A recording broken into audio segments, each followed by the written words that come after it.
কলিজার মধ্যে যখন কোনো মুমিন ইমানের জায়গা দেয়, ওই মুমিনের কাছে জীবনের চাইতে ইমানের দাম বেশি হবে। এখন আপনাদের কাছে আমি জানতে চাই, জীবন বাঁচান ফরজ না ইমান বাঁচান ফরজ? হ্যাঁ, বুঝা শোনা খান। আমরা অনেক সময় কিন্তু বলি জীবন বাঁচান ফরজ।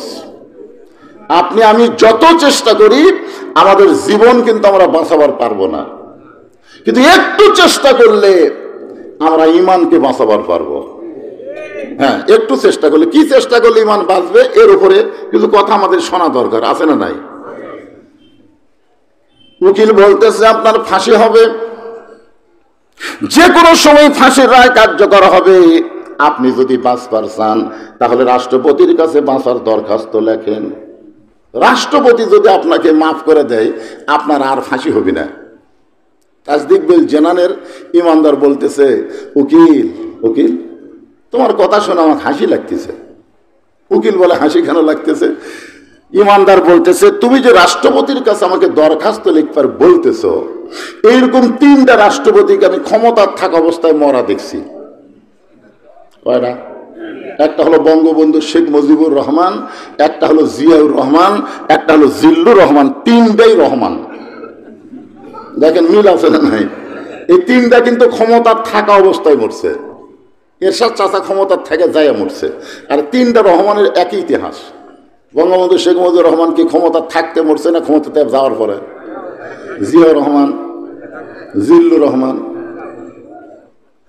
আসামি বলতেছে, উকিল 3টা রহমান ক্ষমতার থাকা অবস্থায় যদি মারা যায় তাহলে জীবন ভিক্ষার জন্য কোনো মুমিন রাষ্ট্রপতির কাছে দরখাস্ত লিখবে না, কারণ যারা মরে যায় তাদের কাছে বাঁচার দরখাস্ত লেখা যায়। এ কোন জায়গাতে ইমান আছে? উকিল বলতেছে তাহলে আপনার ফাঁসি হবে, এই গোয়ারকি করার কারণে আপনার ফাঁসি হবে। ইমানদার বলতেছে আমার ফাঁসি হবে কিন্তু মৃত্যু হবে না। যে বলছে ফাঁসি হবে মৃত্যু হবে না, উকিল বলতেছে আপনি পাগল হয়ে গেছেন। ফাঁসি হলেই তো মানুষ মারা যায়, তাহলে মৃত্যু কেন হবে না? আপনি কি বুঝেন?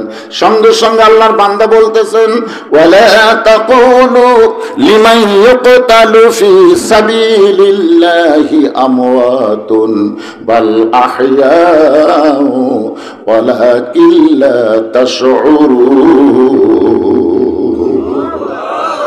আল্লাহ রাস্তায় যাদেরকে হত্যা করা হয় তারা মরে না, এ কথা কার? আমার এক চাচাতো ভাইয়ের ছেলে হয়েছে। আমাকে বলল, হুজুর আপনি আলেম মানুষ, আমার ছেলেটার নাম কি রাখলে ভালো হয়? তাই বললাম আবু সাইদ রাখো, আবু সাইদ। আমার ভাই বলতেছে আলহামদুলিল্লাহ, আসলে নামটা ভালো। সর্বপ্রথম এই হাসিনার বিরুদ্ধে আবু সাইদ জীবন দিয়েছে। তোর এখন কথা ঠিক কি? এখন আবু সাইদের বাপ আবু সাইদের মা করে ডাকতেছে। আমার ভাইয়ের বউ খুশি, সাওয়াতো ভাই ও খুব খুশি। আমার খালা তো বোনের বাচ্চা হয়েছে। খালা আমাকে মোবাইল করে বলতেছে, বাবা তুমি তো আলেম মানুষ, তোমার বোনের একটা মেয়ে হয়েছে, নাম কি রাখবো? তাই আমি বললাম হাসিনা। সেই করছে হাসিনা। খালা তুই আলেম না জালেম রে, তোর কাছে একটা ভালো নাম চাইলাম আর তুই হাসিনা করি। আমি বললাম খালা, হাসিনা হাজার হাজার মানুষ খুন করছে, এই খুনের নাম থামো। আমি তখন বুঝলাম 100 বছর কোন মেয়ে সন্তান জন্ম নিলে কেউ হাসিনা রাখবে না। ধরে কোন কথা ঠিক না? তার মানে আবু সাইদ জীবিত আছে, হাসিনা পোষায় গেছে। ধরে কোন কথা ঠিক কথা বলে? আল্লাহ রাস্তায় যারা জীবন দেয়, আল্লাহ কোরআনে কেন বললেন যে বালাহিয়া, তোমরা তাদেরকে মৃত্যু বলো না, আমি আল্লাহ বলতেছি তারা জীবিত।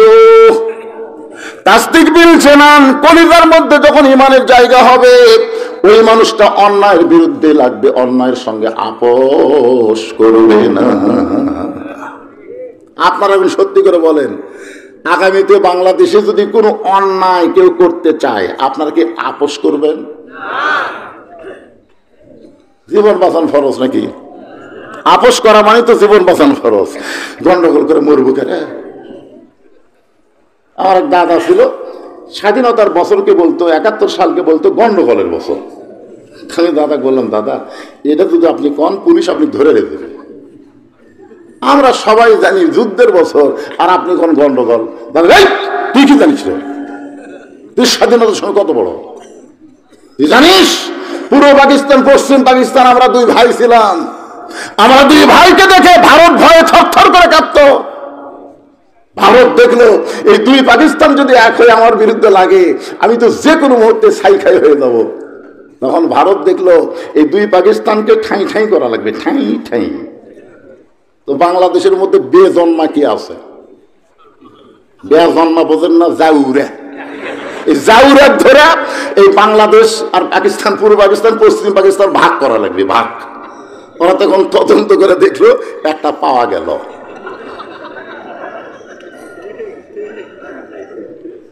পাওয়া গেছে যুদ্ধের সময় পাকিস্তানে আশ্রয় নিছে, সন্তান বউ বাচ্চা সব ভারতে থাকলো। যখন দেশ স্বাধীন হলো বাংলাদেশে ঢুকলি কেউ কেউ চামচা পাই জাতির পিতা, জাতির পিতা না জুতার পিতা? মুসলমান। আল্লাহ কোরআনে বলেন মিল্লাতা আবিকুম ইব্রাহিম ওয়া সাম্মাকুমুল মুসলিমিন।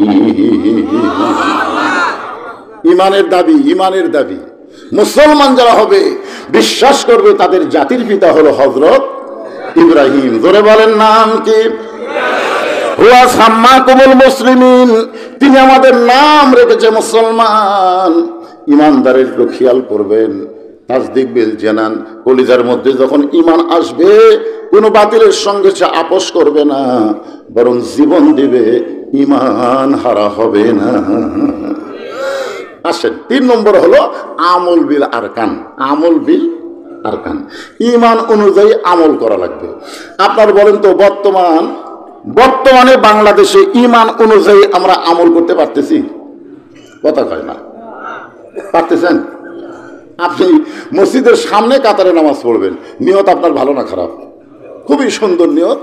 সামনে কাতার আপনি নামাজ পড়বেন, বাড়ির থেকে উজু করে আপনি মসজিদে যাচ্ছেন, 100 গজ দূরে মসজিদ, সুবহানাল্লাহ আলহামদুলিল্লাহ, সুবহানাল্লাহ আলহামদুলিল্লাহ।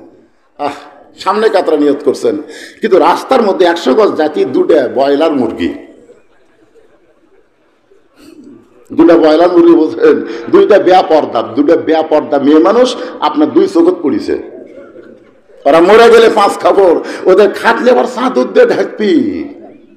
ফেরেশতা কয় আল্লাহ এই মেয়াজের এক চাদর দিয়ে ঢাকছে, এই তোর বাইসা ছিল, গোটা পাড়া ঘুরিছে, পাড়ার সব লোক একসঙ্গে মেয়ে তোর চিনে, এই যে পাড়ার মধ্যে ফেরওয়ালা ওরাও চিনে। মেয়ে তোর এসে কয় এটা কার বউ রে? কয় এটা কার বউ রে? একটা ফকির কয় এটা কার বউ রে? মানে যাই দেখে তাই একটা করে ঢুকিয়েছি, মুই মরিছে 5 কাপড় দিয়ে আর চাদর দিয়ে ঢেকে থসা। ফেরেশতা কয় আল্লাহ বেঁচে থাকতে গোটা পাড়া ঘুরিছে, মরার পরে এইরকম পর্দা খেন। আল্লাহ কয় দেশের নাম বাংলাদেশ রে, ওই দেশের নাম হলো বাংলাদেশ। তারা বাঁচতে পর্দা করে না, মরার পরে করে রে, মরার পরে করে। এখন 2টা বেপর্দা নারী আপনার 2 চোখত পড়ছে। আপনি বলেন পোকা পড়লে মশা পড়লে চোখ থেকে আপনি তুলতে পারবেন, কিন্তু 2টা বেপর্দা নারী যদি আপনার চোখত পড়ে আপনি কি তুলবার পারবেন? যদি কাউকে বলেন ভাই অমুকের বউ আমার চোখত পড়ছে রে, দেখ তো কোন জায়গাত আছে, তখন বলবি ভাই আমি যতই চেষ্টা করি দেখার উপায় নাই, কারণ ওটা তো আসল জায়গাত গেছে। আসল জায়গা কুঠি রে? আপনার এই যে বুকের কাছে একটা মেমোরি আছে, ধরে কোন কি আছে, ওই মেমোরির মধ্যে চলে গেছে। ওই এখন সামনে কাতারে গিয়ে নিয়ত করতেছে ইলা জিহাতিল কাবাতি শরীফাত, আল্লাহু আকবার। মুখ আছে কাবার দিকে, চোখ আছে সেজদার দিকে, মন খালি বলতেছে রাস্তাত কি দেখলু রে? আপনারা বলেন নামাজ হবে? বলেন হবে? তাহলে মসজিদে আপনি সামনে কাতারে নামাজ পড়তে চান, রাস্তার মধ্যে বেপর্দা নারী থাকলে আপনি নামাজ পড়তে পারবেন না। এখন বেপর্দা নারী মুক্ত বাংলাদেশ গড়বার গেলে আমার আল্লাহর কোরআনের সমাজ লাগবে। ধরে কোন ঠিক কিনা? অকরনা ফি বুয়ুতিকুন্না ওয়ালা তাবাররাজনা তাবাররুজাল জাহিলিয়াতিল উলা। আমল বিল আরকানকে যদি আপনারা গ্রহণ করতে চান, তাহলে আল্লাহর কোরআনের বিকল্প কোনো রাস্তা সবাই বলেন বিকল্প কোনো রাস্তা নাই।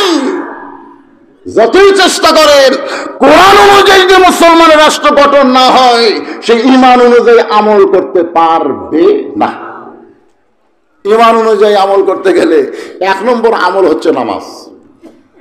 লা সালাতা লা ঈমানা, যার নামাজ নাই তার ঈমান নাই।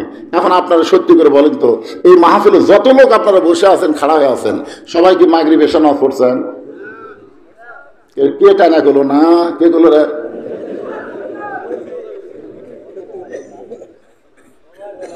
আপনারা বলেন তো যে মাগরিব এশার নামাজ পড়েনি, এ কথা বলার মতন সাহস? যারা নামাজ পড়েন আমি তাদের বিবেককে, বিবেক সবচাইতে বড় আদালতের নাম হলো বিবেক। বাংলাদেশের যেগুলো বিচারক আছিল, এই শালাকের বিবেক না থাকার কারণে ভালো মানুষ জেলত গেছে, খারাপ মানুষ জামিন পাচ্ছে। ধরে কোন কথা ঠিক না? প্রত্যেকটা লোক কি বলছে, বিচারকের বিবেক নাই। তার মধ্যে শালা একটা মানকে ওই কলার পাতা শুয়ে থাকতে ধরা পড়ছে, এইরকম দেখেননি? যাই আর গলা ধরছে, ওই জানেই না যে বিচারক। ওই ফকির তুই কে রে? আমার নাম হলো শামসুদ্দিন মানিক। ওই সুপ্রিম কোর্টের বিচারপতি রে, আল্লামা সাঈদ হুজুরকে সবাই যাবজ্জীবন দিছিল, আর এই শালা মানকে ফাঁসি দিয়েছে। কথা ঠিক কথা বলে 50 বছর যিনি কোরআনের হক তাফসীর করে আল্লাহর ওলি খেতাব পেয়েছেন, যিনি বহু বছর আগে বলেছেন এমন একদিন বাংলার জনগণ গাছের গোড়া ঝাঁকি মারবে, তুমি দিল্লির মামু বাড়িয়ে পড়বে। জোরে কোন কথা ঠিক কিনা? তার প্রত্যেকটা কথা 100%। আরে শালা মানকে তাক দিলে ফাঁসি। আল্লাহ কয় সাঈদ হুজুরের ফাঁসি হবি না রে, সাঈদ হুজুর জেলখানার থেকে হাসপাতালে যায় শহীদ হবি, তুই মানকে তোর বিসি হারাবো। জোরে কোন কি হারাবো?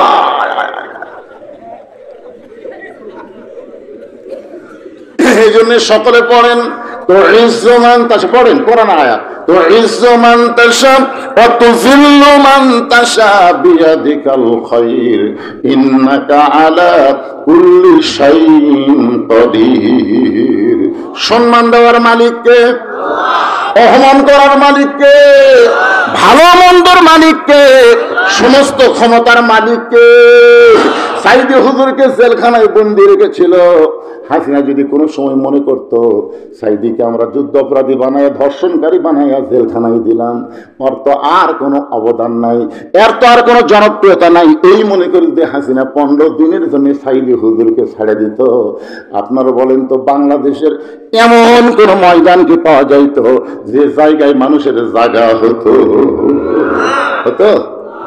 হাসিনা জানে সব ভুয়া, মিথ্যা দোষ দিয়ে তাকে জেলখানাতে রাখা হয়েছে। তিনি সবসময় দোয়া করতে, আল্লাহ আমাকে শাহাদতের মৃত্যু দিও। এই জন্যই তাকে জেলখানা থেকে বের করে কি হাসি দিল। হাসিটা দেখলে মনে হয় এই দুনিয়ার হাসি না, যেন জান্নাতের হাসি। জেলখানা থেকে তাকে হাসপাতালে নিয়ে গেল, হাসপাতালে নিয়ে গেলে তাকে হত্যা করা হলো। সেজন্য আমরা সকলেই বলি আল্লামা সাঈদী তুমি মরনি, শহীদ হয়েছো আমরা এটাই জানি। সবাই বলেন আল্লামা সাঈদী তুমি মরনি, শহীদ হয়েছো আমরা এটাই জানি। সম্মান দেওয়ার মালিককে একটু মনোযোগ দিয়ে শুনবেন। আমল বিল আরকান, ঈমান অনুযায়ী যা আমল করতে চাই, 1 নম্বরের নাম হলো নামাজ। যদি কোন 1 নম্বরের নাম কি? নামাজ যদি না থাকে লা সালাতা লা ঈমানা, যার নামাজ নাই তার কোনো ঈমান নাই। লা সালাতা লা দীনা, যার নামাজ নাই তার কোনো ধর্মই নাই। বাইনাল আবদি ওয়াল কুফরি তরকুস সালাত, মারাত্মক হাদিস বুখারী শরীফে। বান্দা এবং কাফের এই দুইটা পৃথক করতে গেলে যে জিনিসটা লাগবে তার নাম হলো নামাজ। যে নামাজ পড়ে সে আল্লাহর বান্দা, যে নামাজ পড়ে না সে হলো কাফের। এখন আমার সঙ্গে একটু বলা লাগবে, বেনামাজি আপনারা বলবেন কাফের। এটা কি আমার কথা না রাসূলের কথা? যদি আপনি কাফের না করে মুখ বন্ধ করে থাকেন, তাহলে নবীর কথার সাথে আপনার একমত, তা আপনি কাফের হয়ে যাবেন। নবীর কথার সাথে দ্বিমত করারও সুযোগ। এখন যেই বলবো বেনামাজি, আপনারা বলবেন কাফের, যারা এসা মাগরিব পড়নি তোমরাও কও, অসুবিধা নেই, কারণ নবীর কথার সাথে তুমি একমত হলো। ফজর থেকে নামাজ ধরার নিয়ত করলো, আল্লাহ কয় ফজর থেকে নিয়ত করা মাত্রই যত নামাজ পড়ার না গুনাহ হয়েছে, নামাজ না পড়ার কারণে পাপ হয়েছে, আমি আল্লাহ সব মাফ করে দিলাম। বেনামাজি এত আসতে কোনখান, জোরে বলেন বেনামাজি। মান তারাকা সালাত মুতাম্মিদান ফাকাত কাফারা, ইচ্ছা করে এক ওয়াক্ত নামাজ যারা বাদ দিল তারা আল্লাহর সঙ্গে কুফরি করলো। আমরা যারা পুরুষ মানুষ ঈমান অনুযায়ী আমল করতে গেলে 1 নম্বর আমল হলো নামাজ, আর নারীদের জন্য 1 নম্বর আমল কিন্তু নামাজ না। আমার মা বোনেরা যারা পর্দায় বসে আছেন, আপনাদের জন্য 1 নম্বর আমল হলো পর্দা। 1 নম্বর আমল কি? আর এই পর্দা মেয়েরা করবে, করে দেওয়ার দায়িত্ব কার? কথা হয় না।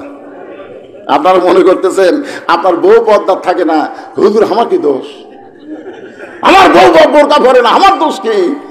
আদম আলাইহিস সালামকে যখন জান্নাত থেকে বের করে দিচ্ছে, আদম বলতেছে আল্লাহ আমি তো গন্ধম গাছের কাছেও যাইনি, গন্ধম ফলও খাইনি, হাওয়া যে আমার খিলেছে আমি বুঝবারও পারিনি। যখন বুঝবার পারছি শরবতে গন্ধম আছিল, তখন ডান হাত কার মুখের মধ্যে দিয়ে আমি রক্ত বমি করছি। এখন বলো আল্লাহ আমার দোষ কোথায়? তুমি কও আল্লাহ, আমি কি গাছের কাছে গেছি? আল্লাহ কয় না। আমি কি ফল খাসি? না। আমি কি জানি যে শরবতে গন্ধম আছিল? কয় না। যখন জানিছি তখন কি আমি ঢুকেছি মারছি? আমি এই হাত ঢুকাতে বমি করছি, তা আমার দোষটা কোন জায়গায়? আল্লাহ কয় আদম হাওয়া তোমার কে হয়? আদম চিন্তা তুলে গেল, এখন হাওয়া কে হয়? বলতেছে আল্লাহ হাওয়া আমার বউ হয়। আল্লাহ কয় আদম হাওয়া তোমার কে হয়? আদম বলে আল্লাহ হাওয়া তো আমার বউ হয়। আল্লাহ কয় আদম হাওয়া তোমার কে হয়? আদম কয় আল্লাহ একই পেশার বারবার বড় কেন, আমার বউ হয়। আল্লাহ কয় আদম পরপর 3 বার বললাম হাওয়া তোমার কে হয়, প্রত্যেকবারই বললাম আমার বউ হয়। তো তোমার বউ কুটি যাবি, কি করবি? তুমি স্বামী হিসেবে খেয়াল করবে না? তুমি কেমন স্বামী? তোমার বউ গন্ধমের কাছে গেল, তখন তুমি কোথায় ছিলে? আমি তো খেয়াল করবো না কেন? তোর বউ স্টার জলসা থেকে, জি বাংলা থেকে, তুই খেয়াল করবি না? তোর বউ উত্তর পাড়া দক্ষিণ পাড়া ঘুরে বেড়ায়, তুই কেমন স্বামী খেয়াল করবি না? এই যে খেয়াল না করার কারণে 2 ধরনের ব্যান্ডে আল্লাহ দুনিয়া পেটালো। আপনি কি করতেছেন? আপনার বউগুলা কি অবস্থাতে আছে আপনার খেয়াল করার দরকার আছে না নাই? জোরে কোন আছে না নাই? আমার মা বোনের যারা পর্দার অন্তর আছেন শোনেন, মেয়েদের 1 নম্বর আমলের নাম হলো পর্দা। পর্দা যদি না থাকে মা, আপনাদের একটা ইবাদত আল্লাহর দরবারে কবুল হবে না। নবী আমার ফাতেমার ঘরের মধ্যে গিয়ে মুচকি মুচকি হাসতেছে। ফাতেমা বলে বাবা কি জন্য হাসতেছেন? রাসূল বলে ফাতেমা শুধুমাত্র পর্দা মানার কারণে আল্লাহ তোমাকে বিশাল একটা ডিগ্রি দিয়েছে। ফাতেমা বলে বাবা কি ডিগ্রি আল্লাহ দিয়েছে? রাসূল বললেন সাইয়্যিদাতুন নিসাই আহলিল জান্নাহ ফাতেমাতুজ জোহরা। শুধু এই পর্দার আমল করার কারণে আল্লাহ তোমাকে জান্নাতি নারীদের নেত্রী বানাইছে। কি খুশি না বেজার? ফাতেমা জান্নাতি নারীদের নেত্রী নামাজ পড়ার কারণে, কথা কয় না, নামাজের কারণে, রোজার কারণে, শুধুমাত্র পর্দার কারণে। ফাতেমা বলতেছে বাবা তাহলে আমি তো জান্নাতি নারীদের নেত্রী, আমার আর কোনো চিন্তা নাই। রাসূল বলে ফাতেমা আল্লাহ তোমাকে জান্নাতি নারীদের নেত্রী বানাইছে এটা ঠিক, কিন্তু আল্লাহ তোমার আগে একজন নারীকে জান্নাত দিবে। আপনারা তো সুবহানাল্লাহ বলেন, কিন্তু ফাতেমা তার সুবহানাল্লাহ হয় না। রাসূল বলে ফাতেমা আল্লাহ তোমার আগে একটা মেয়েকে জান্নাত দিবে, সুবহানাল্লাহ কও। ফাতেমা বলতেছে না, আমার আগে জান্নাতের যাবি, আমি হলাম জান্নাতি নারীদের নেত্রী, আর আমার আগে জান্নাতে যাবি। পুরুষের মধ্যে কিন্তু হিংসা নাই। আবু বকর 1 নম্বর, ওমর 2 নম্বর, ওসমান 3 নম্বর, আলী 4 নম্বর, এইভাবে রাসূল নম্বর করলো। একটা সাহাবীও কিন্তু করলো না যে আমি আলী থাকতে আবু বকর 1 নম্বর কেন। কারণ পুরুষের মধ্যে কোনো হিংসা নাই, জান্নাত পালি হলো সুবহানাল্লাহ। কিন্তু মেয়ে মানুষের মধ্যে হিংসা আছে বাবা। হাসিনা ক্ষমতা থাকলে খালেদার শান্তি নাই, খালেদা থাকলে হাসিনার শান্তি নেই। কথা এই জন্য আগামী ইলেকশনে এই মেয়াকে মাইনাস করে দেওয়া লাগবে। জোরে কোন ঠিক কেনা? একটা মেয়ে বাংলাদেশ আর চলবে না। আজ থেকে 1400 বছর আগে রাসূল বলেছেন, মা তারাক্তু বাদি আলা উম্মতি ফিতনাতুন আদারুল রাজুল মিনান নিসা, রাওয়াহুল বুখারী কিতাবুল ফিতান। আল্লাহ রাসূল বলেছেন, আমার পর আমার উম্মতের জন্য সবচাইতে বড় বিপদ হলো মরদ মানুষের জন্য নারী নেত্রী হওয়া। 1400 বছর আগে নবী বলছে, আর আমরা কি বিপদে পড়ছিলাম। এরশাদ চাচার পরে মনে হয় বাংলাদেশ আর কোনো মরদই নাই। কি 90 স্বৈরাচার মুক্ত করলেন, মেয়ের হাতে ক্ষমতা দিলেন, কি হলো? বিপদে বললেন। এরশাদ সরকার ক্ষমতা স্বৈরাচার হলো কোনো বিপদ নাই। রাসূল কোনো বিপদের কথা বলে নাই। রাসূল বলেছেন, হালাকাতির রাসূল হিনা আতাতিন নিসা, পুরুষ জাতি তখনই ধ্বংস হবে যখন তারা নারীদের আনুগত্য করবে। আপনারা ঠিক কর না কেন? বুখারী শরীফের হাদিস বলতেছি, তাও ঠিক না। সামনে একটা চান্স নেন। এই মেয়া মানুষকে আর আমরা দেখতে চাচ্ছি না ভাই। আর রেজালু কাওয়ামুন আলা নিসা। এই হুজুর, এই তোরকে কি বিকেট ধরলো?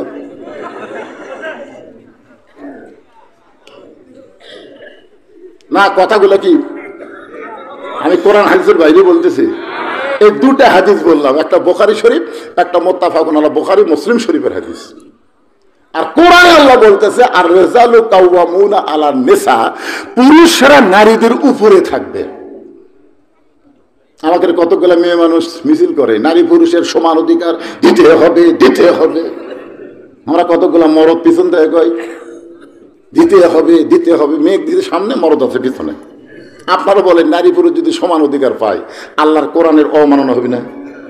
এটা বুঝাইতে গিয়ে আমি বলছি, পদ্মার চরে জ্বালানি বানাইছে চাটাইয়ের ঘর। হঠাৎ একদিন উঠছে ঝড়, দরজা বন্ধ করে ইন্নালিল্লাহ পড়তেছে আর দোয়া ইনুস পড়তেছে। দোয়া ইনুস। হাসিনাকে একজন কইছে, বিপদে পড়ছেন, কি দোয়া পড়তেছে? হাসিনা বললে, পড়বার গেলে খালি নাম মুখত আসে, এই জন্য এই দোয়া বাদ দিছি। তোর বিপদ জীবনে যাবি না। লা ইলাহা ইল্লা আনতা সুবহানাকা ইন্নী কুনতু মিনাজ জালিমিন। তোর কোন ঠিক কি না? স্বামী স্ত্রী দুইজন দোয়া ইনুস পড়তেছে, 1 ঘন্টা হয়, ঝড় থামে না। স্বামী বলতেছে, বিবি রে, আমার যে পেশাব লাগলো, আমি এখন কি করব? বউ বলতেছে, দরজা খোলা যাবে না, ধুলাবালি এসে সব মাকে যাবে। স্বামী বলতেছে, তাহলে ঘরের কোনাত করি। এত বড় মানুষ ঘরের কোনাত করলে ঘর থাকা যাবে? স্বামী বলতেছে, কখন ঝড় থাকবে, আমার যে পেশাব লাগছে কি করব? বউ বলতেছে, একটা কাম করেন, এতই জোরে যখন লাগছে আপনি আমার কান্দর চড়েন, কান্দর চড়া ওই চাটায় আপনার যন্ত্র মোতাবেক গোল করেন, করে ওই দিকটা আউট করেন। কি করবেন এখন? এখন বইয়ের কান্দর চড়ে স্বামী ছিদ্র করে ওই দিকটা যন্ত্র বার করে পেশাব করছে। 1 ঘন্টা হয়, ঝড় থামে না। বউ বলতেছে, আমারও তো লাগছে গো। স্বামী বলতেছে, ছিদ্র তো করাই আছে, খালি কান্দর চড়বে আর মারবে। এবার স্বামীর কান্দে চড়ে পেশাব করে, একটা পেশাবও বাহিরে পড়ে না, সব বুকের মধ্যে পড়ে। স্বামী চিল্লাবে, এই পেশাব করি কোথায়, পড়ে কোথায়? বউ বলে, মরার স্বামী জানো না, সব জায়গায় সমান অধিকার চলে না। বলে কথা ভিত্তি না। মরদ গুলে সজাগ হন, সামনে আসছে শুভ দিন, চিন্তা ভাবনা করে নিন। ঠিক কিনা বলেন? কথা বলেন। যেই দলে মেয়ে মানুষ থাকবে, ওই দলের আমরা বলেন আমরা। এখন কে বেজার হলো? আমার আল্লাহ খুশি করবার, কেউ যদি বেজার হয় আমাদের অসুবিধা আছে?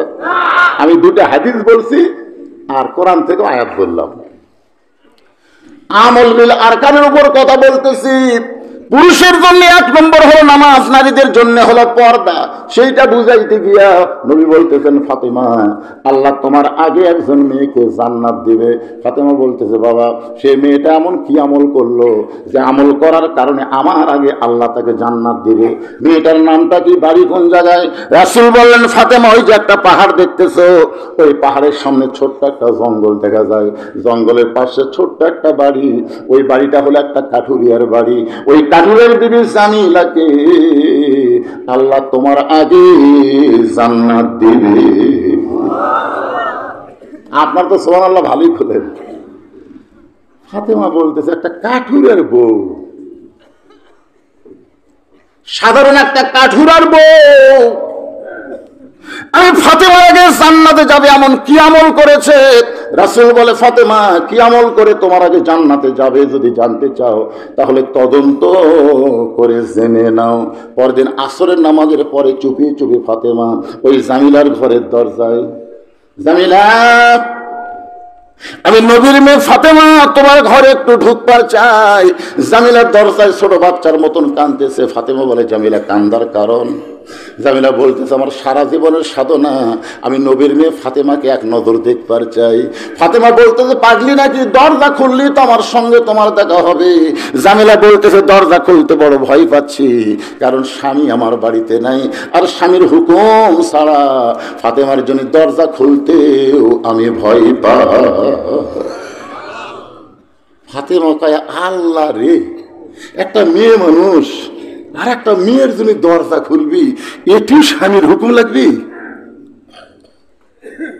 ফাতেমার আকর্ষণ বেড়ে গেছে। ও বাবা, তাই স্বামীর হুকুম ছাড়া দরজা খোলে না। তার বাড়ির মধ্যে ঢুকতেই হবে কোন আমলের কারণে? আমার আগে জান্নাতে যাবে। জামিলা বলতেছে, গো নবীর মেয়ে ফাতেমা, আজকের মতো আপনি ফেরত যান, আগামীকাল আপনি এই সময় আসবেন, আসা মাত্র আমি দরজা খুলে দেব, কারণ স্বামী আমার রাত্রে বাড়িতে আসলে স্বামীর কাছ থেকে হুকুম নিয়ে রাখবো। ফাতেমা বললেন, অবশ্যই আগামীকাল আসবো ইনশাআল্লাহ। আপনারা বলেন, তা আকর্ষণ বাড়ছে না কমছে? ভিতরে না ঢুকলে তো বোঝা যাবে না কোন আমলের কারণে আল্লাহ আমার আগে তাকে জান্নাত দিবে। পরের দিন আসরের নামাজের পরে ফাতেমা চুপি চুপি যখন জামিলার বাড়ির দিকে রওনা দেয়, এমন সময় ছোট্ট ছেলে হোসাইন মায়ের সামনে দাঁড়ায় বলে, মা আপনি গতকাল বিকালবেলা কোথায় গেছিলেন মা? এত খোঁজাখুঁজির পরে আমি পাইলাম না, আজকে আবার চোরের মতন কোথায় যান? আমি হোসাইন আপনার সঙ্গে যাবার চাই। যেদি সন্তানকে হোসাইন সঙ্গে করে ফাতেমা যখন জামিলার বাড়ির দরজায়, হোসেন বলতেছে, মা এই ভাঙ্গা বাড়ির দরজায় গতকাল কেন আইছিলেন, আবার আজকেও কেন আইছেন? মা এই বাড়িতে এমন কি আছে যার জন্য আমার মা এই বাড়ির দরজায়? এমন সময় ফাতেমা বলতেছে, জামিলা তুমি কি এখন দরজা খুলে দিবে? জামিলা বলতেছে, 1 ঘন্টা হলে দরজা দাঁড়িয়ে আছে, আপনি আসা মাত্রই দরজা খুলে দিব। ফাতেমা বলতেছে, তাহলে কেন দেরি করতেছো? জামিলা বলে, ছোট্ট একটা বাচ্চা আপনাকে মা মা বলে ডাকতেছে, ওই বাচ্চাকে নিয়ে যদি আপনি ঢুকতে চান তাহলে আজকের মতো আপনি ফেরত যান, কারণ আমার স্বামী শুধু আপনার ব্যাপারে হুকুম দিয়েছে। আপনি একটা সন্তান নিয়ে আসবেন, সেই ব্যাপারে তো স্বামীর হুকুম নেওয়া হয় নাই। সঙ্গে সঙ্গে হোসেন বলে, মা আমি তোমার সঙ্গে থাকার কারণে যে মেয়েটা ঘরের দরজা খোলে না, এই খারাপ মেয়ের কাছে তুমি কেন আইছো? মা এই খারাপ মেয়ের কাছে তুমি কেন আইছো? সঙ্গে সঙ্গে ফাতেমা হোসেনকে বুকের মধ্যে নিয়ে মুখে একটা চুমা দে, বলে, বাবা তুমি তাকে খারাপ মেয়ে বলতেছো, তোমার নানা বলেছে ওই মেয়েটা তোমার মায়ের আগে জান্নাতে যাবে। তুমি যারে খারাপ বলতেছো তোমার নানা কি কয়? তোমার নানা কয় ওই মেয়েটা তোমার মায়ের আগে জান্নাতে যাবে। সঙ্গে সঙ্গে হোসেন বলে, মা তাহলে অযথা এই দরজা ঘুরে কোনো লাভ নাই, আসল জায়গায় যাওয়া লাগবে। ফাতেমা বলতেছে, হোসাইন আসল জায়গা কোনটা? হোসেন বলতেছে, আসল জায়গা না চিনলে কোনদিন তুমি আল্লাহর আমল করতে পারবে না। আমল বিল আরকান, আমল বিল আরকান এটা জানবার গেলে আসল চেনা লাগবে। আসল কি? মনে হে বড় আশা ছিল আমি যাব মদিনায়। আব্দুল আলিমের গান বন্ধ করে দিছিল জানেন? আব্দুল আলিম মনে বড় আশা ছিল যাবো মদিনায়, এই গানটা বাদ দিয়ে তুমি গান গাও, মনে বড় আশা ছিল যাবো মক্কা মদিনায়। তুমি মক্কা বাদ দিয়ে খালি মদিনায় যাবার চাও। মক্কায় 1 রাকাত নামাজ পড়লে 1 লক্ষ রাকাত নামাজের সওয়াব, আর মদিনাতে 1 রাকাত পড়লে 50,000 সওয়াব। তুমি মক্কা বাদ দিয়ে খালি মদিনার কথা কও। সঙ্গে সঙ্গে আব্দুল আলিম বললেন, কুল ইন কুনতুম তুহিব্বুনাল্লাহ ফাত্তাবিউনি ইউহিব্বুকুমুল্লাহ। রে দুনিয়ার আলেমরা শোনো, ওই মদিনার মানুষটাকে যদি কলিজার মধ্যে জায়গা দিবার পারো, মদিনার মানুষটার সুন্নত আদর্শ যদি মেনে নাও, তাহলে শুধু মক্কা নয় মক্কার মালিক পর্যন্ত তোমার হয়ে যাবে। এখন বলেন আসল জায়গা মক্কা না মদিনা? কথা কয় না। এরা শোনার পরেও আপনাকে মনে মক্কা মক্কা হয়? রাসূল আছে যেখানে, ইসলাম গেছে সেখানে। জনগণ কথা ঠিক কিনা? হিজরত করে নবী মদিনায় গেছে, ইসলাম মদিনায় আছে। হতে মক্কার পরে, মক্কা বিজয়ের পরে নবী কাবার ঘরে দরজা খুলে দেখে 360টা মূর্তি কাবার ভিতরে। ওমর ফারুক বলেন, ইয়া রাসূলুল্লাহ, কাবা ঘরের মধ্যে মূর্তি। আল্লাহ রাসূল বলেন, ওমর, আমরা যেখানে ইসলাম সেখানে, আমরা যেখানে না ইসলাম সেখানে থাকবে না। কাবার কোনো ক্ষমতা আছে? মূর্তি, সব মূর্তি বার করে ভাঙ্গে চুরমার করা হলো। আমাদের নবী মূর্তি ভাঙ্গার, আমরা তার উম্মত হয়ে মূর্তি আদর করার না, আমরাও ভাঙ্গার। জোরে কোন কথা ঠিক কিনা? তাই বলে আমরা হিন্দুকের মূর্তি ভাঙবো না। 12,000 টাকা দিয়ে মা তার সন্তানকে বেচা খাইছে টাকাঙ্গে অভাবের কারণে, আর তুমি বাংলাদেশের 400 কোটি টাকা দিয়ে হাজার হাজার মূর্তি বানাইছো। এই মূর্তি বাংলার মুসলমান রাখবে না। জোরে কোন কথা ঠিক কিনা? ভবিষ্যতে আমি বলতেছি, বাংলায় যদি কোরআনের সমাজ চালু নাও হয়, তারপরেও তোমরা জানো কেউ মূর্তি বানাইও না। মূর্তি বানালে কি এইবারে মূর্তি ভাঙ্গা দিকে বুঝিছে ভাই, তখন হাত দিয়ে বাড়তেছিল, তখন বুলডোজার দিয়ে ভাঙ্গিছে।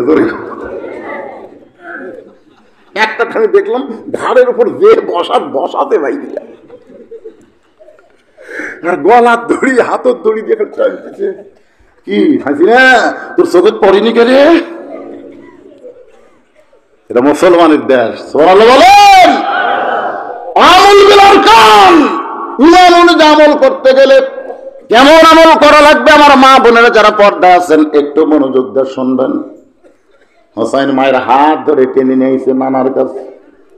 ফাতেমা বলতেছে, বাবা আমার কোনো দোষ নেই, আমার কোনো দোষ নাই, আমি প্রথম দিন গেছি, স্বামীর হুকুম পাইনি দেখে দরজা খোলেনি। আজকে দ্বিতীয় দিন গেছি বাবা, হোসাইন থাকার কারণে দরজা খোলেনি। কোন আমলের কারণে আমার আগে জান্নাতে যাবে? দরকার হবে 10 বার জমা। কয়বার? আমাকে জানাই লাগবে কোন আমলের কারণে। কিন্তু এই হোসাইন আমার কাম সারছে, এই আমার হাত ধরে আপনার কাছে নিয়ে আইছে, এখানে কিন্তু আমার কোনো দোষ নাই। সঙ্গে সঙ্গে হোসাইন মায়ের হাত ছাইরা দিয়ে নবীর হাত চাইপা ধরে বলতেছে, মামা শিশুকালে মা হারাইছো, মায়ের দরদ পাও নাই, আর তুমি কি বলতে পারো না না তোমার মা আর আমার মা এই দুইজনের মধ্যে কার মা আল্লাহর কাছে বড়? তুমি কি বলতে পারো না না 6 বছর বয়সে তুমি মা হারাইছো, ঠিক মতো মায়ের আদরও পাওনি। আর আমার মাকে তুমি পাঠাইছো একটা কাঠুরের বউ জামিনের ঘরের দরজায়। ও না না, কোন আমলের কারণে কাঠুরের বউ আমার মায়ের আগে জান্নাতে যাবে এটা না বলা পর্যন্ত আমি তোমার হাত ছাড়বো। এই বলে এমন ভাবে হাত ধরছে। আল্লাহ নবী তখন ডাক দিচ্ছে, আলী রে, আলী। আলী চুরি করছে কে রে? আমাকে এভাবে নবী ডাকতেছে কেন? ঘরের মধ্যে দিয়ে যায়, বলে আসসালামু আলাইকুম ইয়া রাসূলুল্লাহ। রাসূল বললেন, রাসূল বাদ, নবী বাদ। আমি নানা, এটা আমার লাতি, তুই আমার জামাই, ওটা আমার মেয়ে। এর ঘরের মধ্যে কিসের নবী রে? সুবহানাল্লাহ। নবী যখন দরজা বন্ধ করছে, মা আয়েশা থরথর করে কাঁপতেছে। রাসূল বলে, আয়েশা কাঁপো কেন? বলে, আপনার জুতার পরশে আল্লাহর আরশ ধন্য হয়ে গেছে হুজুর, আপনার ঘরে আমাকে ভয় লাগতেছে। আল্লাহ রাসূল বলে, আয়েশা যতক্ষণ দরজা জানলা বন্ধ ছিল ততক্ষণ আমি নবী ছিলাম, এখন দরজা জানলা বন্ধ করছি আমি নবী? আয়েশা বলে, হুজুর আপনি কি? বলে, আমি স্বামী, তুমি আমার বউ, তাড়াতাড়ি আসো। বুকের মধ্যে একটা চাপা মারি। সুবহানাল্লাহ। মা আয়েশাকে বুকের মধ্যে নিয়ে তখন রাসূল চাপা মারছে। আল্লাহ কয়, জিবরাইল, নবী নয় স্বামী তার বউকে আদর করা দেখে আমি আল্লাহর আরশ পর্যন্ত আনন্দিত হয়ে গেছে। ধরে কান সুবহানাল্লাহ। আলী কোন আমলের কারণে কাঠুরের বউ ফাতেমার আগে জান্নাতে যাবে সেটা একটু তুই বলে দে। আনা মাদিনাতুল ইলমি ওয়া আলিউ বাবুহা, আমি হচ্ছে ইলমের শহর, আলী হচ্ছে তার দরওয়াজা। আলী বলতে যে হুজুর আপনি কিন্তু নিষেধ করছিলেন হুজুর আপনি কিন্তু নিষেধ করেছিলেন। আল্লাহ নবী বললেন তোর বেটা সেইভাবে আমার হাত চাইবা ধরছে, আজকে বলার হুকুম দিয়ে দিলাম। ফাতেমা উঠে গিয়া স্বামীর কাছে বলতে, স্বামী গো, আমার আগে কাঠুরের বউ জামিলা জান্নাতে যাবে, এটা যদি আপনি জানেন তাহলে আমাকে কেন বলেন নাই? আলী বলতেছে, আপনার বাবা আল্লাহর নবী আমাকে নিষেধ করেছিল, আজকে যখন বলার হুকুম দিল তাহলে শোনো। ও ফাতেমা, কোন আমলের কারণে ওই কাঠুরের বউ তোমার আগে জান্নাতে যাবে এইটা যদি তুমি শুনবার চাও তাহলে তোমাকে ধৈর্য ধরে শোনা লাগবে। কারণ এক মেয়ের কাছে আর এক মেয়ের তারিফ করলে মেয়ে মানুষের ধৈর্য বাড়ে না কমে? কথা কয় না? কোনোদিন করেননি? আমি তো কোনো মেয়ে মানুষের করিনি, আমি বেহেশতের হুরের করছি। আর বউকে বলতেছি বেহেশতের হুরের চোখ হবে এইরকম, নাক এরকম হবে, কারণ চোখত থাকা নাকত গেছি দেখে আমার বউ বালিশ লিছে। কি কও? অন্য ঘর যাই, অন্য ঘর হুরের তারিফ করতেছি, বউ কয় অন্য ঘরে যাই, হুরলে থাকেন আমার। আমি সেই দিন কান ধরে দোয়া করছি, আল্লাহ রে, এই মেয়ে মানুষের কাছে অন্য কারো তারিফ করা যাবি না। তোর কোন কথা ঠিক কিনা?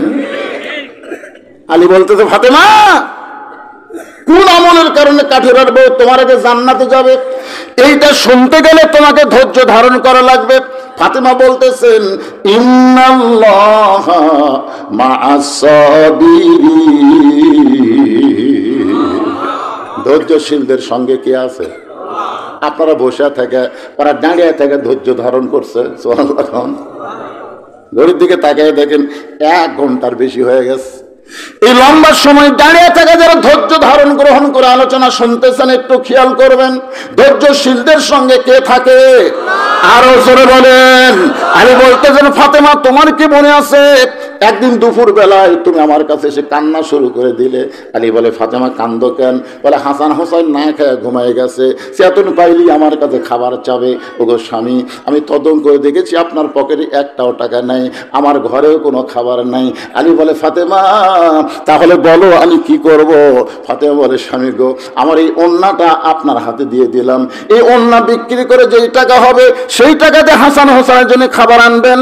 আলী বলে, ফাতেমা তোমার ওন্না জামার পকেটের মধ্যে নিয়ে আমি বাজারের মধ্যে ঘুরতেছিলাম, ওন্নাটা পকেট থেকে বের করার কোনো সাহস পাচ্ছিলাম না, কারণ ওন্না বের করে যদি বেচবার চাই আর কোনো খরিদ্দার যদি জিজ্ঞাসা করে, আলী ভাই এই ওন্না টাকার, আমি যদি বলি আমার বইয়ের ওন্না, তাহলে পুরুষ মানুষ মাত্রই মনে করবে যখন কোনো বইয়ের জিনিস বেচা খায় সে হলো দুর্বল স্বামী। ও ফাতেমা, তোমার ওন্নাটা পকেটের মধ্যে নিয়ে আমি বাজারের মধ্যে ঘুরতেছি, কিন্তু পকেট থেকে বের করার বিক্রি করার সাহস পাচ্ছিলাম না। এমন সময় এক খরিদ্দার আমাকে সালাম দেয়, বলে, আলী ভাই আপনি মনে হয় কিছু বিক্রি করবেন। আলী চমকে গিয়ে বলে, ফাতেমা রে, তোমার ওন্না আমার পকেটে আছে, আমিও জানি আল্লাহ ছাড়া আমি আর আল্লাহ ছাড়া কেউ জানে না, কিন্তু কেউ যখন বলতেছে আপনি মনে হয় কিছু বিক্রি করবেন, আমি পকেট থেকে তোমার ওন্না বের করলাম, দেখে লোকটা একটা ব্যাগ আমার সামনে মেলে ধরলো, ওই ব্যাগের মধ্যে তোমার ওন্না দিলাম, একটাবারও খরিদ্দার তোমার ওন্নার দিকে তাকাইলো না। ওই ব্যাগের মাথা ধরে আমাকে 6টা দিরহাম দিয়ে খরিদ্দার যখন চলে গেল, ও ফাতেমা 6টা দিরহাম নিয়ে আমি আলী এক দৌড়ে খাবার দোকানে গিয়ে বললাম, ভাই আমার হাসান হোসেন ক্ষুধার জ্বালায় কাঁদতে কাঁদতে ঘুমায় গেছে, ঘুম থেকে চেতন পাইলি খাবার চাবে, 6 দিরহামের সে খাবার হয়, আমাকে একটু টোপলা বাঁধিয়ে দাও। দোকানদার 6 দিরহামের খাবার টোপলা করে যখন আমাকে দিবে, আমি 6টা দিরহাম দিয়ে যখন খাবার টোপলা নিব, এমন সময় এক ফকির এসে আমার কাছে কান্দের, বলে, আলী রে, আজকে 3 দিন হলে আমাদের বাড়িতে কোনো খাবার নাই, যদি পারো আল্লাহর হস্তে আমাকে সাহায্য করো।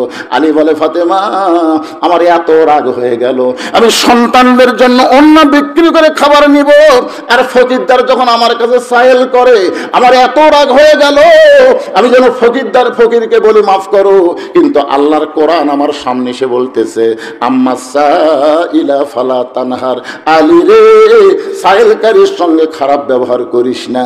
আমি নিয়ত করলাম 6টা দিরহামের 1টা দিরহাম ফকিরকে দিব, 5টা দিরহামের খাবার নিব, এই নিয়ত করে ফকিরকে যখন 1টা দিরহাম দিবার চাই, এমন সময় আল্লাহর কোরআন আমাকে বলতেছে, ওমা তুনফিকু মিন শাইইন ফি সাবিলিল্লাহি ওয়াফা ইলাইকুম ওয়া আনতুম লা তুজলামুন।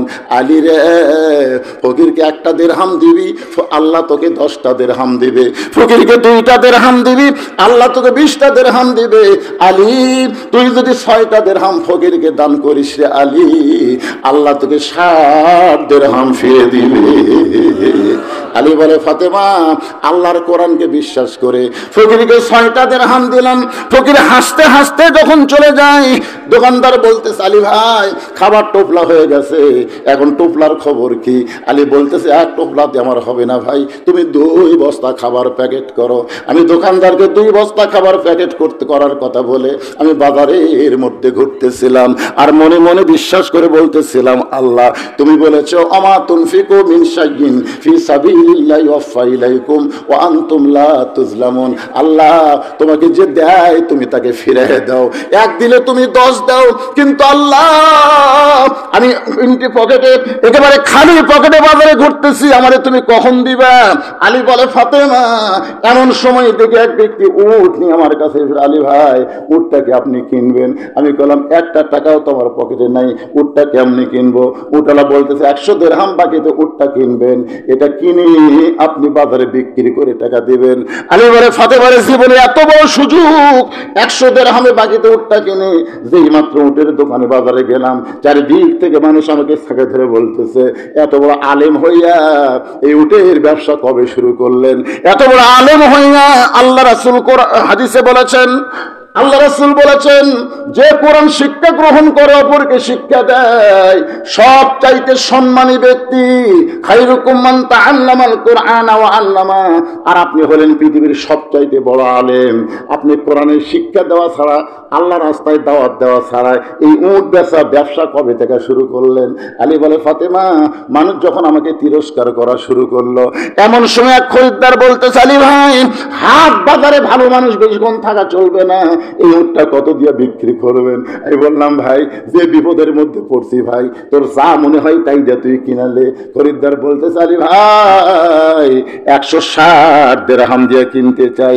আলী বলে ফাতেমা 160 দিরহাম উটটা বিক্রি করে 100 দিরহাম উটওয়ালারে ফেরত দিয়া বাকি 60টা দিরহাম নিয়ে দোকানে গেলাম।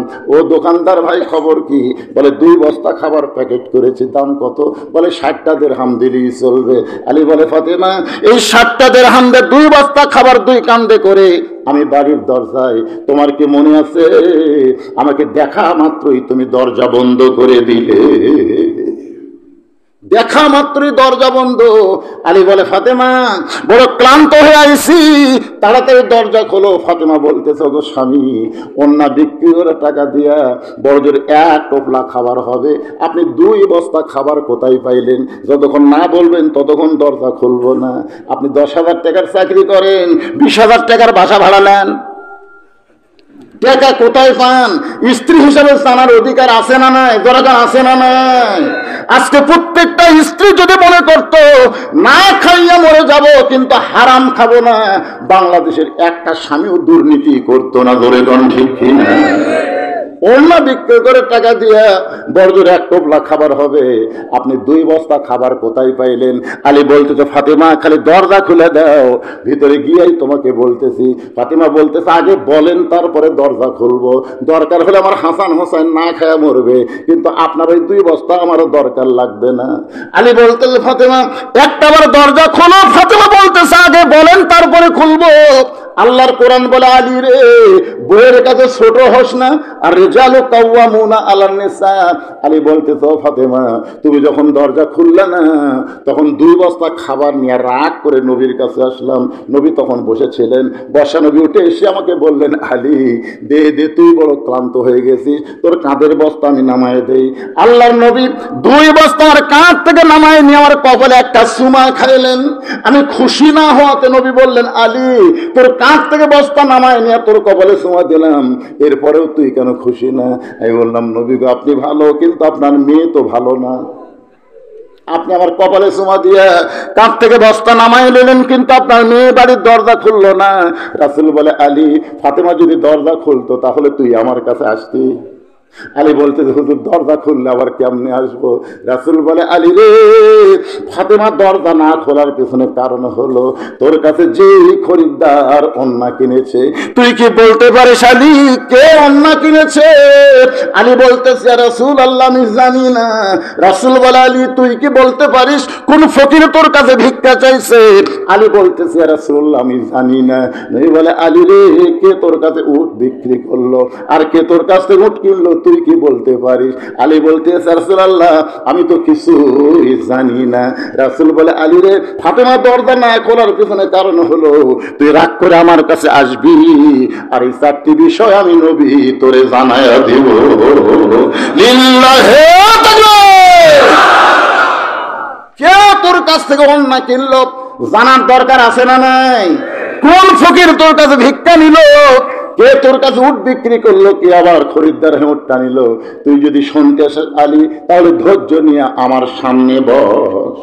ফাতেমা বলতেছে জামিলা আমার আগে জান্নাতে কেমনে যাবে সে ওয়াজ বাদ দে, এটা কি ওয়াজ শুরু করছেন? আলী বলতেছে এই জন্যই তো বললাম ধৈর্য ধরা লাগবে। আমার মায়েরা যারা পর্দার অন্তরে আছেন, পুরুষের 1 নম্বর হলো নামাজ আর নারীদের 1 নম্বর হলো পর্দা। এই 4টা কথা আমি আপনাদের বলবো, অসুবিধা আছে ভাইজান? এখন 2 নম্বর আলোচনা হলো আত্তাকুল্লাহ, ভয় করতে হবে আল্লাহর। আর আল্লাহর ভয় যদি করতে চাই ওয়াকুনু মা'আস সাদিকিন। আল্লাহু আকবার বলেন। কি বিরক্ত হচ্ছেন? নড়াচড়া করবেন। ঘড়ির দিকে তাকায় দেখেন রাত 11:20 বাজতেছে। না ভাই কয়টা ফোন তো ওয়াজ হবে সেটা তো পরের কথা।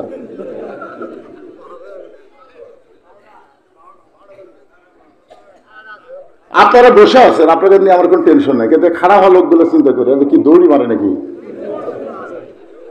এখন আসেন, এটা খুব মারাত্মক কথা ভাই জান। এই যে 2টা পয়েন্ট, আত্তাকুল্লাহ, ভয় করতে হবে কার? আরো জোরে জোরসে বলুন। কিছুক্ষণ আগে আসরের নামাজ পড়ছে, কিছুক্ষণ আগে নামাজ পড়া জমির ধান দেখবার গেছে, যা দেখে উপর জমির পানি নিচে জমির পানি নেই, নিচে জমিটা হর যাই নামাজ পড়া দেখবার গেছে তারই জমির কি নেই? পানি নেই। চিন্তা করতেছে উপরে এত পানি, আমারটার পানি নেই। এভাবে চারিদিকে তাকায় দেখে কেউ নেই, আস্তে করে বসে হাত দিয়ে আল কাটে দিয়েছে, ওই পানি দিয়ে হাত ধোছে, ধুয়ে আবার দাঁড়ায় চারিদিকে তাকায় বলতেছে আলহামদুলিল্লাহ কেউ দেখেনি। আপনারা বলেন তো লোকটা ইমান আছে? আত্তাকুল্লাহর 1 নম্বর ব্যাখ্যা হলো কেউ না দেখলো আল্লাহ দেখতেছে, এই ভয় তার কলিজার মধ্যে থাকবে। আমাদের বাংলাদেশের মুসলমানের এই ভয়টা কলিজার মধ্যে রাখতে গেলে ওয়াকুনু মা'আস সাদিকিন, সত্যবাদীর সাথে হওয়া লাগবে। এখন কোনো দিকে তাকান না, এদিকে তাকায় ওয়াজগুলো শোনেন। এই 4টা বলবো তো, কোন খরিদ্দার অন্য কিনলো শুনবেন না? বলবো তো, কিন্তু সেটা বলার আগে আয়াতটা কমপ্লিট করা লাগবে না? ওয়াকুনু মা'আস সাদিকিন, সত্যবাদীর দল করো, সত্যবাদীর সাথী হও। এখন সত্যবাদী কারা? একজন আমাকে বলতে হুজুর বাংলাদেশে বহু ইসলামী দল, হুজুর একটা করলেই হলো তো, এত ইসলামী দল আপনি বলেন তো কোনটা কর্ম? তখন আমি বলতে যে ভাই কোনো দলের নাম নিলে তুমি আবার মনে করবে আমি ওই দলের ক্যানভাসার, দরকার নাই কোনো দলের নাম নিচ্ছি না, তোমাকে একটা বুদ্ধি দেই। তুমি দেখো তো বর্তমানে যতগুলো ইসলামী দল আছে সব দলের ভিতরে কোন দল হাসিনার সময় বেশি নির্যাতন, বেশি কষ্ট, বেশি জেল জুলুমের মধ্যে রাখছিল, সেই দলের নাম কি? আমি নাম বলতেছি না। তখন একজন বলতে হুজুর চরমনার পীর সাহেব হাসিনার বিরুদ্ধে এত কথা বলে কিন্তু ধরে না কেন? তখন আমি বললাম পাগলা, লাঠি যদি দাদার কোলত চড়ে দাদার দাড়ি ধরে টানে, লাঠি কোলত চড়িস আবার দাড়ি ধরে। একজন বলতে কে ভাই এই যে আপনার দাড়ি ধরে টানতেছে আর কান সারাতে একটা চর দিবার পারেন না? তখন বলতেছে না রে আমার লাঠি হয় ভাই রে, ইসলামের দলের মধ্যে যারা লাঠি তাদেরকে বাতিল কিছুই বলবি না।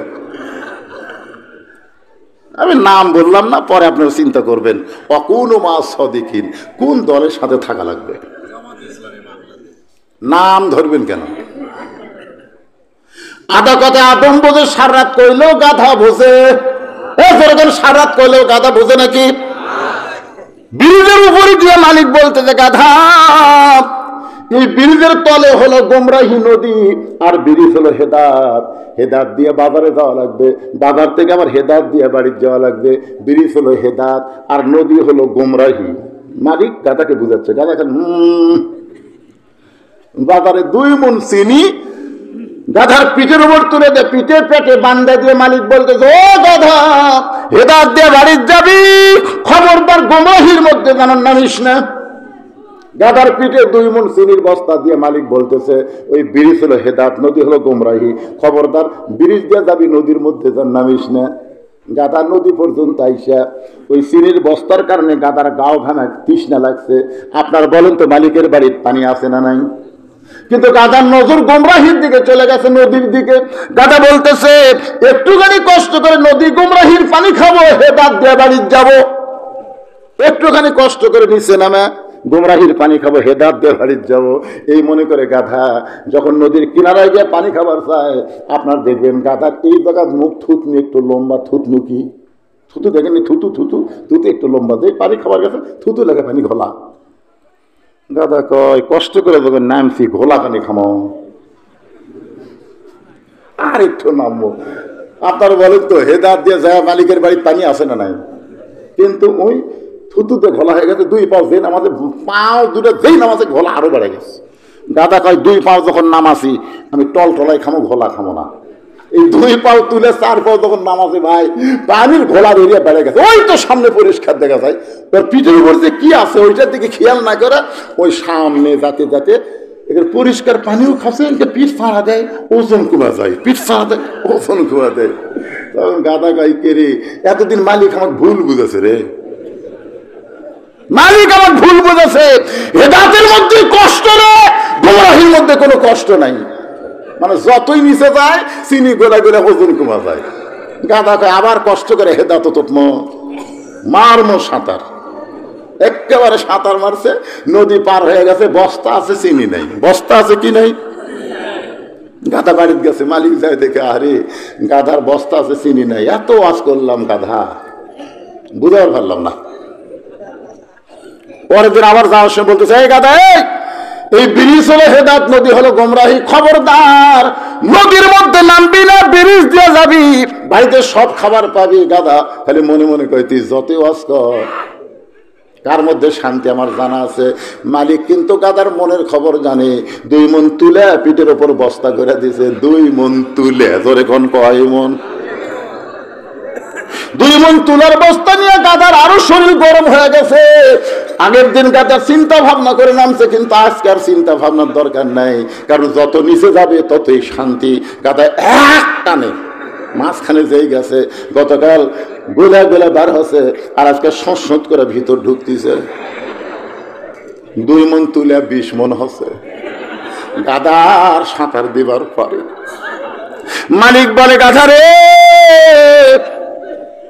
তুই গাধা হয়ে মালিকের সঙ্গে সিটারি করলি, এত বুঝাইলাম, ব্রিজ হলো হেদাত, নদী হলো গোমরাহি, এরপরে হেদাত বাদ দিয়া তুই গোমরাহির মধ্যে নামলি।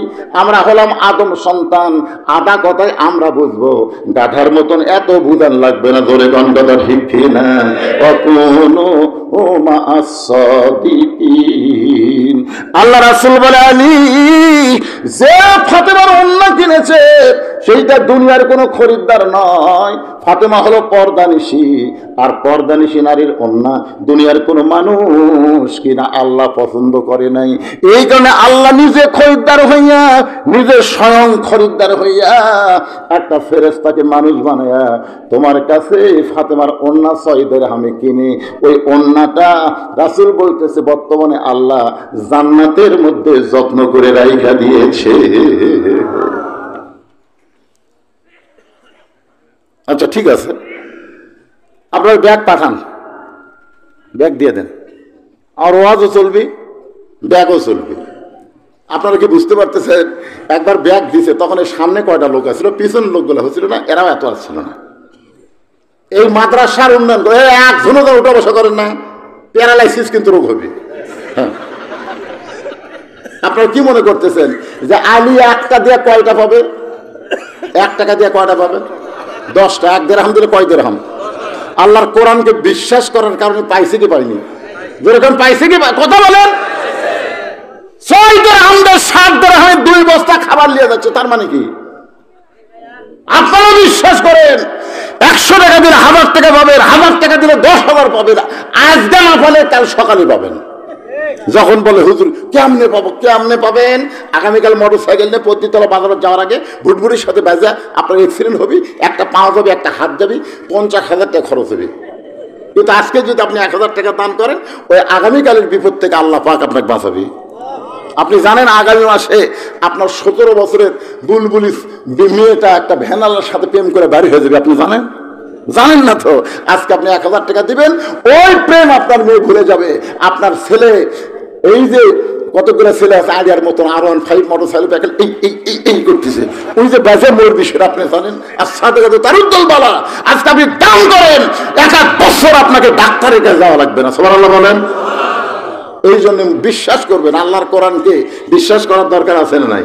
আম্মা সাইলা ফালা তানহার, আলী তো বলতে পারে আমার বাড়ি খাঁচা নোচা না খায় কান দিচ্ছে, শুয়ে আছে, আমি ফকির দেবো। কিন্তু আল্লাহর কোরআনকে বিশ্বাস করে একে একে 6টা দিরহাম দিয়ে দিলেন। সে আল্লাহর কোরআনকে বিশ্বাস করে কোরআনের মাহফিলে, কোরআনের মাদ্রাসার জন্য আমি 100 জন আল্লাহর বান্দা চাই। এই মাদ্রাসায় একটা করে কোরআন শরীফ দেবেন। যাদের বাপ মা কবরে গেছে, এই কোরআন দেওয়ার কারণে আল্লাহ বাপ মার কবরকে জান্নাতের বাগান বানায় দিবে। 100 জন আল্লাহর বান্দার কাছে 100টা কোরআন শরীফ। এক কোরআন শরীফ মাত্র 500 টাকা। আপনি 500 টাকা দিবেন, নবীর মাদ্রাসায় একটা কোরআন শরীফ দেওয়ার সওয়াব আল্লাহ আপনার আমল নামায় দিবে। সবচাইতে বড় দান নবীর মাদ্রাসায় একটা কোরআন। এই কোরআন শরীফের উপর কোনো দান নাই। আপনাদের মধ্যে কারো 500 টাকা নাই? বিশ্বাস করেন ভাই, বিশ্বাসে মিলাই বস্তু, তর্কে বহুদূর। আপনি বিশ্বাস করেন, ডাক্তারের কাছে যাওয়া লাগবে না। বিশ্বাস করেন আপনার উপর আসমানি কোনো গজব, জমিনে কোনো গজব আসবে না। 500 টাকা দেন, সবচাইতে বড় দান নবীর মাদ্রাসায় একটা কোরআন। এতগুলো মানুষের মধ্যে কোন আল্লাহর পাগল দৌড়ে এসে 500 টাকা দেবেন? ওর দেখা দেখি যত লোক দান করবে, প্রত্যেক লোক দানের একটা সবের অংশ আল্লাহর আমল নামায় দিবে। কারণ প্রথম যে দেয় তার ইমানের পরীক্ষায় সে গোল্ডেন A+ পায়। একজন উঠছে দেখেন, আসেন আসেন বাবা, সবার কাছেই তো আছে। যার কাছে আছে তার কাছে আমার দাবি আছে, যার কাছে টাকা আছে। একটা কোরআন শরীফ পৃথিবীর সর্বশ্রেষ্ঠ দান, নবীর মাদ্রাসা একটা কোরআন। এই ব্যাগালারা কোথায়? ব্যাগালা করে পাঠিয়ে দেন। আমি তো বেশি আদায় করবো না, আমাকে ওয়াজ করা লাগবে। কি নাম বাবা? নাসির নামে একজন যুবক কোরআন শরীফ বাবদ 500 টাকা দান করেছে। আল্লাহ নাসিরের দানকে আল্লাহ আপনি কবুল করেন। আল্লাহ দেখেন যে কটা আছে সব জুয়ান, একটা দাড়ি পাকা এলো না রে।